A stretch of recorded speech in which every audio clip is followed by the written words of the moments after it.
Welcome to our channel. Today we how to verify Azure VM boot diagnostics using Azure Portal, full guide step by step clearly. To verify Azure VM boot diagnostics using the Azure Portal, first, log into the Azure Portal. In the Azure Portal, navigate to the Virtual Machines section.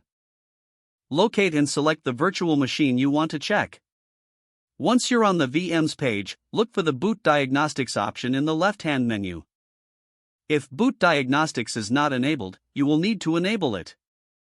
Click on the Settings section and then select Boot Diagnostics. In the Boot Diagnostics pane, toggle the option to enable it if it is currently disabled. After enabling, select the storage account for saving boot diagnostic logs.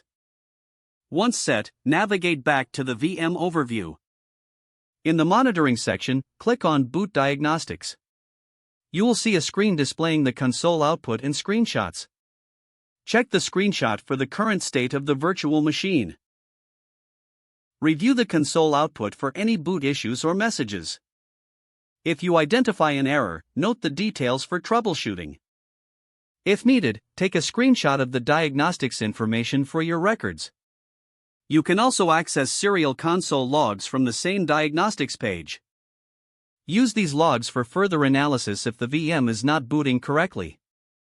Exit the diagnostics view when you finish reviewing.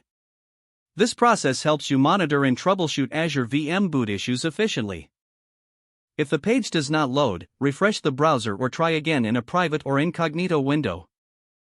Make sure you are using the correct email address, then retype it carefully to avoid small typos. If your password is not accepted, use the reset option and create a new strong password you can remember. Check your spam folder for verification or security emails, then complete any requested confirmation steps. Enable two-factor authentication if available to improve account security and reduce unauthorized access risk. After signing in, review your profile details so your contact information and settings are accurate and current. If you see an error message, note it down and try again after restarting your device and internet connection. Log out when you finish, especially on shared devices, to keep your account and payment information secure.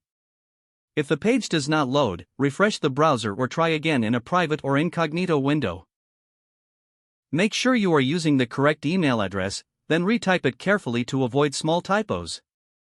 If your password is not accepted, use the reset option and create a new strong password you can remember. Don't forget to like this video and subscribe to our channel for more step-by-step tech guides.